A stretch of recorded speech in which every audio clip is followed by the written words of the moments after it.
எல்லாருக்கும் வணக்கம். டைரி நம்ம எல்லார் வீட்லேயும் இருக்கிற நம்மளுடைய ஒரு ரகசியமான நண்பன் தான் நம்மளோட டைரி. நம்மள எத்தனை பேருக்கு இன்னைக்கு டைரி எழுதுகிற பழக்கம் இருக்குன்னு கேட்டால் தெரியல. எங்கடா இருக்கிற வேலையை பண்ணவே டைம் இல்லை, இதில் இது வேறையா அப்படின்னு கேட்டிங்கன்னா கண்டிப்பாக உங்கள் எண்ணத்தை மாற்றிக்கோங்க. டைரி எழுதுறது ஒரு தனிப்பட்ட நபரோட விஷயம்.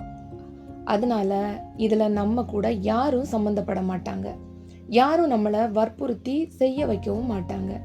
இது முழுக்க முழுக்க உங்கள் ஆறுதலுக்காக, உங்கள் மன அமைதிக்காக, உங்கள் சந்தோஷம் துக்கம் எல்லாத்தையும் கொட்டி தீக்கிறதுக்காக கொடுக்கப்பட்ட ஒரு வரம்னு கூட சொல்லலாம்.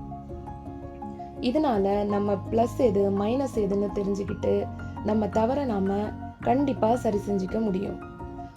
சந்தோஷமான அனுபவங்களை எழுதுகிற மாதிரி நம்மளை வேதனைக்கு உள்ளாக்குற சம்பவங்களை நம்ம டைரியில் எழுதுறது மூலமாக பிரச்சனையை நம்மளால் நிரந்தரமாக சரி செய்ய முடியலனா கூட அந்த பிரச்சனையால் வர மன அழுத்தத்திலிருந்து நம்மளை கண்டிப்பாக நம்ம சரி செஞ்சிக்க முடியும்.